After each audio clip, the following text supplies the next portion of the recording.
नमस्कार, मैं राजकुमार विश्वकर्मा। नगर पालिका परिषद पसान क्षेत्र का जो चुनाव है देखने को मिल रहा है कि यहाँ बहुत सारे घमासान के दौर से जो तो गुजर रहा है। और इसी चुनाव में जो है तो कई वार्डों में यह देखा जा रहा है जहाँ पर स्वतंत्र महिला नेत्रियाँ भी चुनाव लड़ रही हैं। स्वतंत्र महिला नेत्रियों से मेरा मतलब है वो महिलाएँ जो हमेशा जो है तो समाज सेवा के कार्यों में तत्पर रहती हैं और साथ ही साथ राजनीतिक क्षेत्र भी जो है तो देखती हैं।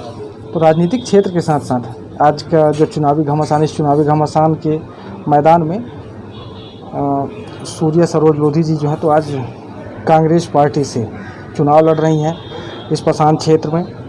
इनसे कुछ खास चर्चाएं करते हैं क्योंकि चुनाव तो हर कोई लड़ रहा है और कुछ लोगों ने जवाब भी दिया कि क्यों और किस लिए, और थोड़ा सा इनसे भी जानने का प्रयास करते हैं कि आखिर सरोज लोधी जी का विचार जो है तो चुनाव लड़ने का तो है, और चुनाव लड़ने के साथ साथ चुनाव अगर जीत जाती हैं या जनता का जो समर्थन रहेगा उसके बाद की जो स्थितियां हैं वो क्या बनेंगी। तो सबसे पहले इनसे हम विचार जानना चाहेंगे कि इस क्षेत्र के लिए करना क्या चाहती हैं। सरोज जी, मैं सबसे पहले आपसे जानना चाहूँगा क्योंकि देखिए पिछली बार भी जो है तो कहीं ना कहीं पर आपसे थोड़ा अवसर में चूक हुई जी, लेकिन इस बार आपको एक बार फिर पुनः अवसर मिला है जी। तो मैं सबसे पहले आपसे ये जानना चाहूँगा कि स्वतंत्र महिला जो हैं उनका जो इस क्षेत्र में स्थितियां हैं और स्वतंत्र महिला नेता क्या कर सकती हैं। कहीं ऐसा तो नहीं कि आपको भी जो है तो आपके बैक सपोर्ट में जो है तो पति हों या फिर बच्चे हों या कुछ ऐसा?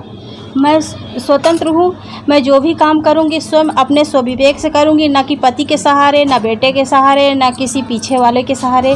मैं स्वयं निर्णय ले सकती हूँ ये अच्छा है या बुरा है। जनता के हित में जो भी कार्य होगा मैं स्वयं करूँगी, यही मेरा सोच है। अच्छा, इस क्षेत्र को लगभग जो है तो बहुत करीबी से आप जान भी रही हैं जी।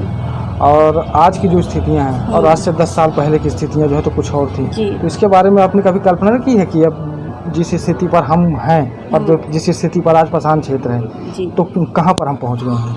हम अभी 10 साल पीछे पहुंच गए हैं। हमारे यहाँ नगर पालिका पसान में जो भी सुविधाएं थी वो बहुत पहले की लागू हुई थी। जैसे हमारे यहाँ स्कूल है, हाई सेकेंडरी स्कूल है, वहाँ पे टीचर नहीं है, ना ही उनको अतिथि में रखा जा रहा है। पहली से लेकर 8वीं तक एक या 2 टीचर पढ़ाते हैं। यहाँ पे हॉस्पिटल है, स्वास्थ्य केंद्र जो भी है, वहाँ ना नर्स है ना डॉक्टर है, उनकी कोई व्यवस्था नहीं है। मरीजों को यदि सोनोग्राफी कराना पड़ता है तो स्वयं अपना साधन करके ज़िले पे जाते हैं या संभाग पे जाते हैं। उनके पास यहाँ पे जो गरीब तबके के लोग हैं उनके पास कोई सुविधा नहीं है। वो कहाँ से अपना व्यवस्था करते हैं, किसी से कर्जा लेके जाते हैं अपना इलाज करवाने के लिए। हमें चाहते हैं कि हमको यदि मौका मिलता है तो हम जनता के लिए यहाँ शिक्षा की अच्छी व्यवस्था, हॉस्पिटल में नर्स या डॉक्टर को लाया जाए किसी भी तरह से, जो कि उनका इलाज हो सके। मेरी यही सोच है। और जो भी है यहाँ महिलाएं घर का काम करने के बाद दोपहर में फुर्सत से बैठती हैं। जो मतलब नौकरी करते हैं जिनके हस्बैंड, उनका तो ठीक है। जो आम मजदूरी करते हैं वो अपना जीविका चलाने के लिए 2-4 घंटे कुछ भी ऐसी योजनाएं चलाई जाए जिसमें उनकी जीविका चल सके। तो मैडम ये देखिए यहाँ पर एक चीज़ और भी है, सरकार की तमाम कई सारी योजनाएं हैं और चल भी रही हैं, लेकिन आज देखा जाता है कि धरातल में कुछ भी नहीं है। तो इसका क्या मतलब समझाया जाए? लोगों ने प्रयास ही नहीं किया या फिर ये देखा जाए कि यहाँ पर सरकार की योजनाएं हैं तो ठप पड़ी हैं? यहाँ प्रयास ही नहीं किया जा रहा है। लोगों को रोजगार देने के लिए किसी ने कोई आगे कदम नहीं बढ़ाया है, और जो भी बढ़ाए होंगे उनकी जानकारी तो नहीं है। और मेरी नज़र से जो भी पिछले वर्ष में चल रहा था कोई इसकी सुविधा नहीं उपलब्ध हुई है।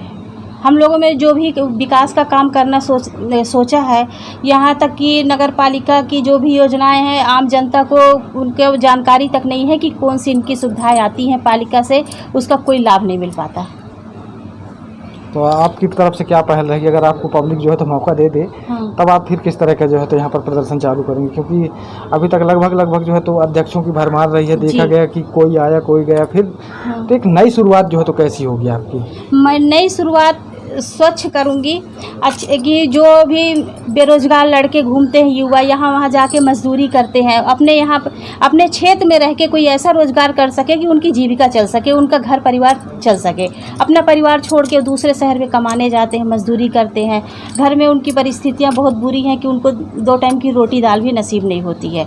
तो यही चाहूँगी कि यहाँ पे कोई भी ऐसा रोजगार का साधन बने कि जो बाहर ना जा सके, अपने ही क्षेत्र में रह के काम कर सके। और महिलाओं का विशेष ध्यान रहेगा क्योंकि महिला आगे आए। 50% जो आरक्षण मिला है उसका लाभ महिला उठा सके, हर महिला को अपना स्वतंत्र रह के अपना काम कर सके।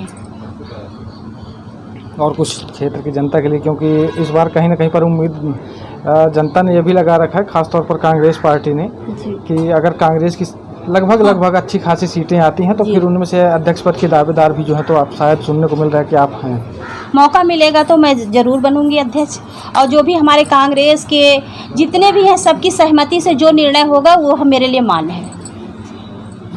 जिसके लिए भी मौका मिलेगा हम सब उस एक साथ रहेंगे, और विकास का काम हमारी कांग्रेस पार्टी हमेशा करती आई है और करती रहेगी। और हम लोग किसी जाति विशेष की राजनीति नहीं करते हैं। हिंदू मुस्लिम मतलब आदिवासी या हरिजन कोई भी सबको, हाँ किसी भी वर्ग को हम एक साथ लेके भाई भाई की तरह एक परिवार में कुटुंब बना के रहते हैं। कोई भेदभाव हम लोग नहीं रखते किसी भी जाति के साथ, किसी भी समाज के साथ, सबको एक साथ लेके चलते हैं।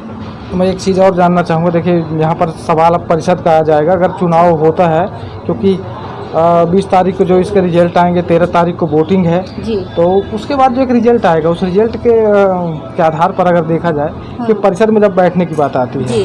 तो यहाँ पर देखा जा रहा है कि आज जो 50% महिलाओं को आरक्षण हाँ। मिला उसमें 9 सीटें जो हैं जी। महिलाओं की हैं। हाँ। तो मैं आपसे ये जानना चाहूँगा कि सही मायने में हाँ। इन सीटों का हकदार कौन था, जो स्वतंत्र महिला नेता है वो, या फिर जिन लोगों ने अपनी जो है इच्छाएं जाहिर की कि हमें चुनाव लड़ना और खुद चुनाव नहीं लड़ पा रहे हैं वो बल्कि कहीं और थोप दे रहे हैं? नहीं, इसमें जो स्वतंत्र महिला काम कर सकती है उनको मौका मिलना चाहिए, जो मतलब सबके घर में दुख सुख में खड़ी होती हो, राजनीतिक से मतलब पहल कर सकती हो, जो स्वयं निर्णय ले सकती हो कि कहीं भी किसी के सहारे बगैर काम कर सकें, कि किसी भी वक्त हमको ज़रूरत पड़ गई या हमारे घर में हमारा पति नहीं है, बेटे नहीं हैं, हमको किसी के साथ मतलब जिससे हमको जो राय लेना है वो नहीं है, तो हम स्वयं राय लेके अपना निर्णय ले सकें उनके हित में लिए।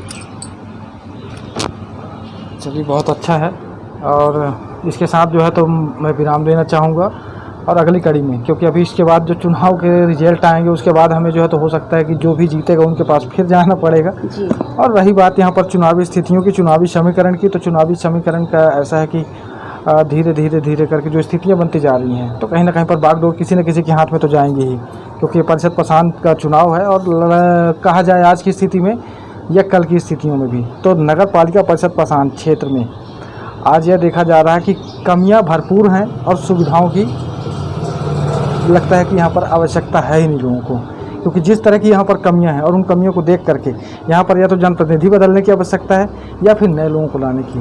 तो दोनों तरह में जो है तो कहीं ना कहीं पर एक कयाबात जो है तो लोगों ने अब लगा रखी है कि हो सकता है कि कुछ बेहतर हो, कुछ अच्छा हो। तो चलिए इसके साथ मैं विराम देना चाहूँगा। मैं राजकुमार विश्वकर्मा, धन्यवाद।